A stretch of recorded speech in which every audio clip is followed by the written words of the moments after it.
नमस्कार मंडळी, मी शीतल माझ्या यूट्यूब चॅनलमध्ये तुमच्या सर्वांचं सहर्ष स्वागत करीत आहे.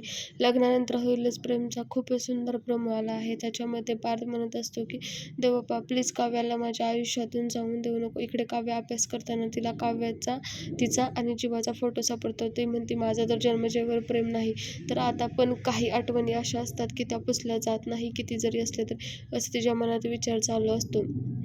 तेवढ्यात तिकडून मालिनी काकू येतात आणि म्हणतात, काय झालंय, प्रेमात पडलायस? पडा आता तुम्ही दोघे एकमेकांच्या प्रेमात. त्यावेळेस पार्थ असा स्माईल करत असतो आणि नंदिनी जीवाची वाट बघत असते. एवढा का उशीर झालाय जीवाला यायला? जीवा का अजूनपर्यंत आलेले नाहीत? कुठे राहिले जीवा? असा ती विचार करत असते आणि जीवा तिकडून चाललेला असतो. त्यावेळेस बहुतेक त्याच्या गाडीचं पेट्रोल संपलेलं असतं, तर त्यावेळेस तो म्हणतो एक्सक्यूज मी. तेवढ्यात काव्या पाठीमागे बघते, तर दोघं एकमेकांकडे असे बघत राहतात. त्यांना समजत, तो म्हणतो तू तू इथे काय करतेस? ती पण त्याच्याकडे अशी बघते. मग बहुतेक त्यांची ती भेटण्याची पहिली लग्नापूर्वीची जागा असावी.